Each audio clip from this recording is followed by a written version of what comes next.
We are recording here now. Welcome back, everyone, to the life of an outdoorsman. As you can see, we are not outdoors, we are indoors. But the reason for this is that this is going to be part one of a two-part series of making a Whopper Plopper. And if you don't know what a Whopper Plopper is, then here's one right here. And this is just pulled off of the internet, just a picture of a Whopper Plopper. I think their Land to Sea is the brand of this one. But we're going to be doing something similar today, but we're going to be doing it on my 3D printer. I'm going to be 3D printing the Whopper Plopper. I'm going to design it first. It's Fusion 360. Then I'm going to send it to the printer to print it. And then we're going to assemble it with all the little piece components that go with it. So thanks for joining me. Let's get right to it. So we are now in Fusion 360, and to start off, I'm going to show you a picture of what we are looking for here. The idea I had for this Whopper Plopper was to make it a frog shape, because obviously this is going to be a topwater bait. Frogs, they go on the surface of the water. So this is the general shape, another picture that I've just pulled off of the internet of a frog. So this is the general shape that we're going to be doing. We've got some raised areas here for where the eye is going to be. The back of the frog, and most frogs have a little bit of like a V shape into their back. And so I don't know if I'm going to be doing the arms like here and the mouth maybe, but we're going to get the general shape out first, and then maybe some details I'll add in afterwards. So let's pull up Fusion 360 and I'll show you where I'm going to get started. So we're going to go first to the front plane. We're going to create a sketch on that front plane, and that's incorrect. Let's just back up here. So we're now in Fusion 360. We're now in Fusion 360. And first things we're going to start off is we're going to make some construction planes to work off of, because the basic idea is that we want to create the planes on every major shape difference. So if I'm going to switch back here to the frog, you can see that there's the major shape change here, where it changes from this thickness of the bait and it starts to get thinner all the way to the tail, and then, or I guess frogs don't have tails, right to the rear of the frog. And then there's another shape change kind of maybe here in the belly a bit. There's another shape change near the eyes, and then again the front is narrowed off and rounded off at the front. So we're going to probably create a plane right near the front here, maybe one right near the eyes, one right in the middle, one slightly further back from the middle, and then probably one right at the back. I'm going to start with that and then see how many or how much we're going to have to adjust that as we go. So here in Fusion 360, we're going to make an offset plane, and it's going to be an offset from the right plane. So we're going to be going sideways out this way. So we'll try to make the right plane the center of the bait. And let's see here. When I'm designing, I usually like to have a ruler. Oops. So when I'm designing, I usually like to have a ruler in front of me with millimeters on it, because that's how the 3D printer software works easiest, is in millimeters, and I like millimeters. So we're going to be making this bait. We don't want it too big, because I do some bass fishing, not huge bass, but some largemouth bass that are probably, I don't know, a pound and a half. So they're not all that big. So you don't want like a 4-inch or a 6-inch Whopper Plopper. You're going to want something like 3 inches. Maybe 4 would be your max. And then I also use them for pike too. So I might go around 4 inches, which is 100 mil, or maybe even like 80 mil. Probably 80 mil, which is that long right there. So that's a good size to have a Whopper Plopper. It's a small one. It's probably on the smaller end. If you were to go to Land to Sea website, that's probably one of the smaller ones they would make. But that's the size that I would want to make because that's what suits my needs. Okay, so if we're going to do that, then we're going to be working in millimeters, as you can see here on Fusion's 360. So let's create a plane. If the right plane is going to be the middle of the bait, let's create a plane that's at the front and the back to start with.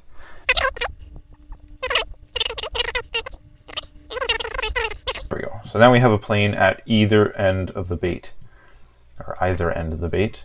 Now let's create a plane where the plopper part, so if we show you here, this back section here, that's part of that 80 millimeters, right? So we want to take, so right here and right here, we want to take that part and subtract that from our 80 mil. So if we're going to look at our ruler here again, our 80 mil is here, and we want the part at the back to be probably 25 mil, maybe, the plopper part of it. 25 might be a little big, but we'll start there.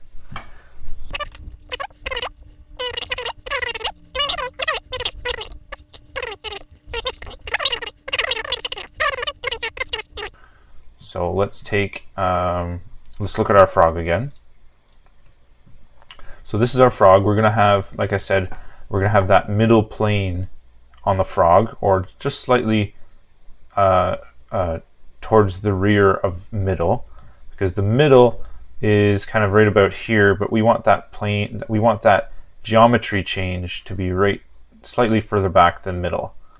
So we have 55 millimeters between the front of that front section of the plopper and the break between the two pieces. So right here and right here. Sorry for the image being reversed from what I'm making it here, but it's just kind of the way my brain works when I'm designing. So 55 millimeters from the back to the front. Let's make a plane in the middle of where this geometry change is going to be. And then let's make one 2/3 of that. So a third in from the back to the middle is going to be the eyeballs. And then halfway between that one and this plane is going to be the plane for the middle of the belly right here. So let's go back to Fusion and let's just make that a little more visual.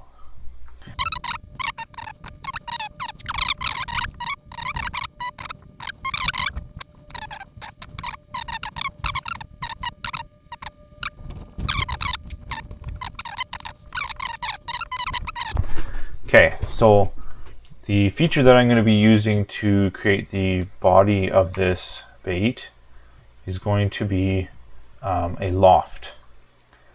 In order to create a loft, you need two sketches, at least two sketches, for the shape to kind of be created. So I'm going to have these planes here. I'm going to have a sketch on each one of those planes, so that's going to be 5 sketches. So if we want to start, we can rotate here so we can kind of see what we're looking at, and then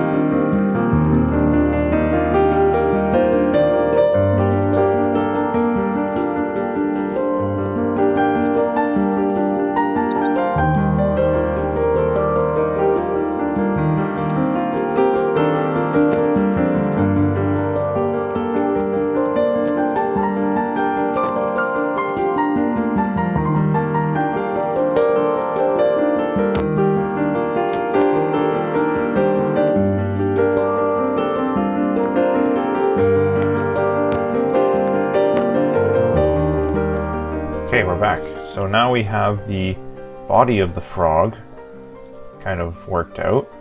Kind of got that groove down the middle. Got the rough shape of what it's going to look like. We have one sketch here. This one here. Basically showing the center line. So this is roughly where our wire might go through. It might go a little bit higher than this, but it'll be roughly about this point. And we'll also be putting some weight at the bottom here. And that'll just add so that this thing doesn't float upside down, right? It'll sit upright if we add some weight in the bottom. So that's going to be after we split it apart, but for now, we need to put some eyes on this, and then we can go on to working on the tail section. So let's get to that.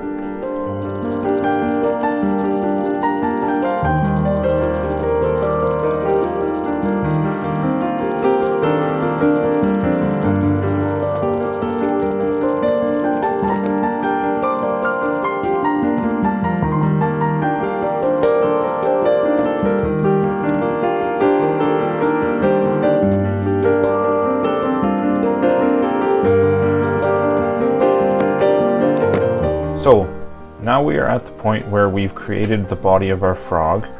We've got the eye on there. We've got our line down the center, marking where the wire is going to go through. We're going to take the time now to create the rear section of the bait, the propeller section. Okay, so let's just sketch on the front plane, because we can turn bodies on and off, right? So let's just do that. So new sketch, and we shall create, make sure we're normal to the front. And let's just create our tail. So our tail is going to be looking like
Okay, so now it is the next day.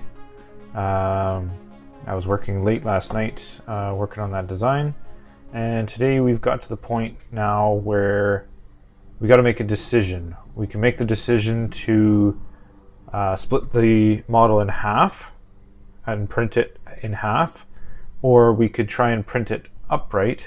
So let's go to the screen here. So the choices we have here is to print it and split it right down the middle this way, and then print it in 2 halves and put it together, because we have to have that through wire through the middle, right?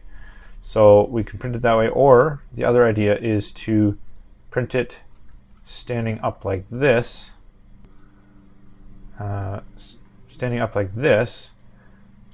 in this way you could print it all as one piece and don't have to worry about putting gluing it together and having to line it all up and everything. So that's the tendency that I would like to, or that's the direction I would like to go with this design. The problem is there's going to be 2 steel balls in here for weight, and there's also the wire coming out the bottom here for a treble hook. So that's just going to be difficult, because printing a hole horizontally in a part is difficult in itself, but also printing a spherical cutout shape in the middle and having to put those steel balls in as it's printing, or putting the steel balls in that way, is also very difficult. So I'm going to mess around with this a little bit more and see what we can come up with. I would like to print it this way rather than splitting it in half. So let's just see what I can do and see what I can come up with for putting this print together. So let's keep going and see what I come up with.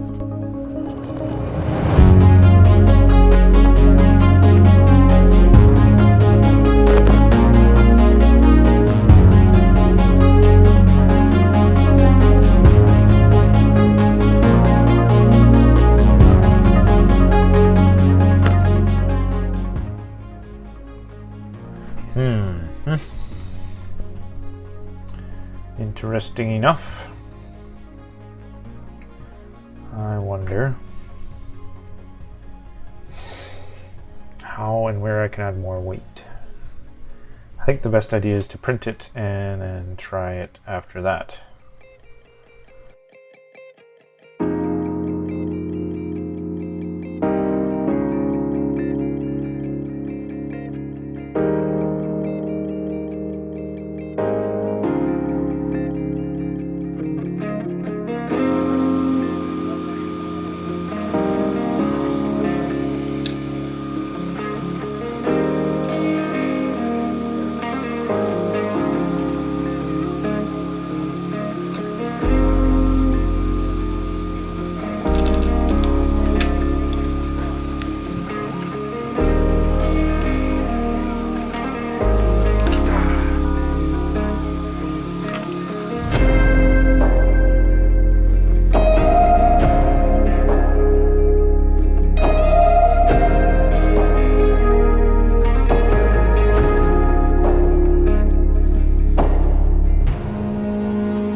So here we are looking at the materials that were purchased for this Whopper Plopper. Starting off here, we have stainless steel 20 gauge wire, or 32 thousandths of an inch.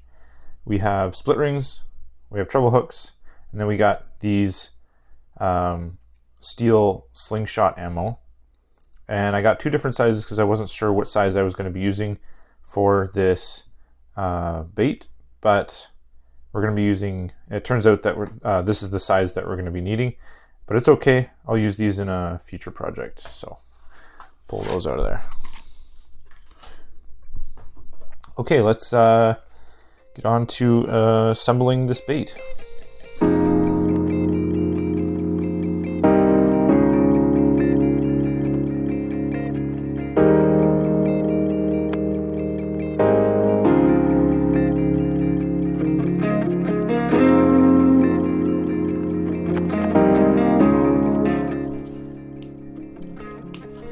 we go.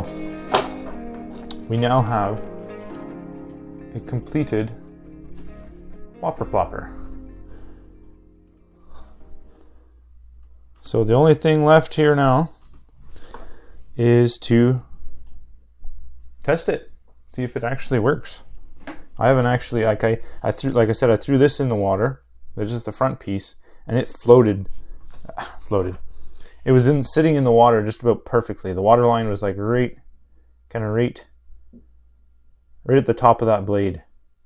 So just like kind of the eyeballs were sticking out, which is perfect. Like that's how a frog sits in the water, right? And it righted itself because the weight's down here. So it flipped itself around upright every time. And that's what will help with this treble hook on here too. We'll always keep it upright. So that's the bait there. You spin it around, it'll always go upright. You'll always want to stay upright. And so we got our tail. If I blow on it even, like it even spins when you blow on it. So it should spin fairly well when we go to use it in the water here. So let's take it out and test it.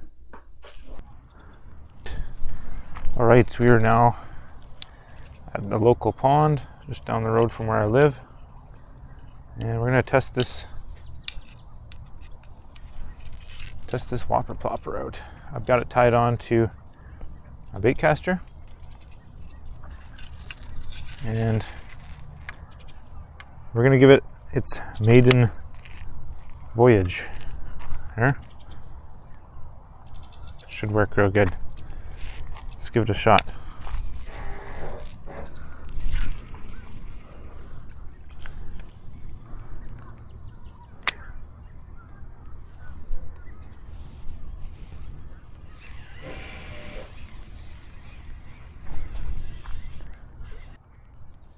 Interesting. It actually almost looks like it's sinking.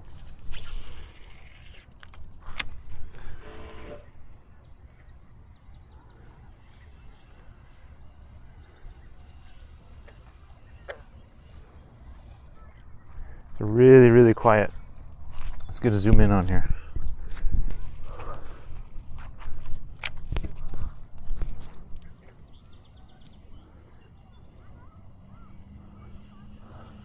If you keep pulling on it, then it's if you keep pulling on it, then it won't sink. But if you I think just the weight of the wire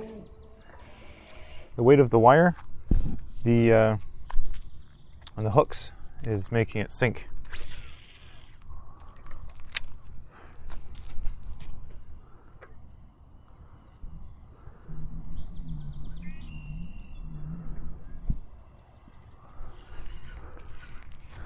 Let's try and get some closer up shots here. Oh, it's not far enough out. See that? You can see the tail flipping around there. It doesn't make a plopping sound, maybe because the tail needs to be bigger.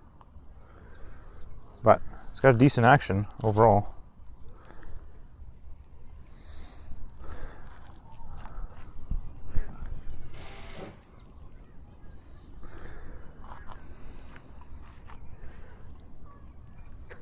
Maybe you have to pull it faster to get that actual plopping action.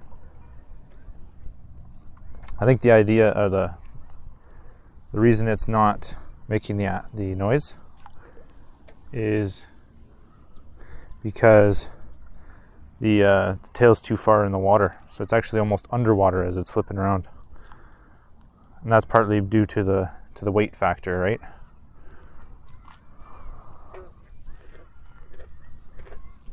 See if we can get any closer than this. Start recording here. So we're back from the pond, and this little lure, it didn't do too bad. Like if you're pulling it, it stays on the front, on the top of the water. But once you stop, it goes kind of like that, and then it starts going like this. So it's a little bit tail heavy, or a lot of it tail heavy. But it won't take much to get that extra buoyancy in that lure there. So yeah, I'm going to make some improvements. I'm going to fatten up this section a little bit more here so it'll have more buoyancy towards the tail end of it. And I might actually increase the size of this whole back end diameter. Make it a little bit bigger, make the plopper a little bit bigger. Because once I had the tail end out of the water, like if I'm pulling it high and pulling it close, it'll actually plop like an actual Whopper Plopper sound. It'll be a plop, plop, plop, plop, plop, plop. But as soon as you're cast out far, the line is pulling it straight this way instead of up, and it sits low in the water. The tail actually kind of sits like this, like the water's kind of like this in the water, and it doesn't seem to it'll spin fine, it'll perfectly fine, it'll spin around, but it won't make that sound. It's that sound that I'm looking for to get that plopping sound. But besides that, the frog itself, you know, it looks amazing. We're gonna get some close-up shots here at the end, but yeah, I'm gonna make some improvements, and stay tuned for part 2, maybe a part 2 and a part 3. I said this was going to be a 2-part series at the beginning, but I'm thinking that I might make this into 3 parts, or I might just go ahead and make the modifications and then show you the final product in part 2, which is probably more likely what I'm going to do.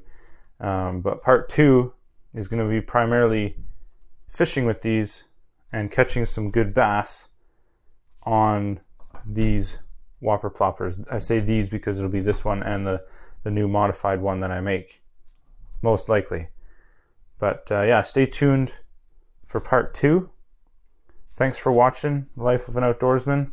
I hope you enjoyed it, and if you like this kind of design work, I have some plans to do some more, but if it seems boring to you, let me know, so then I won't do it and I'll just do more outdoor stuff.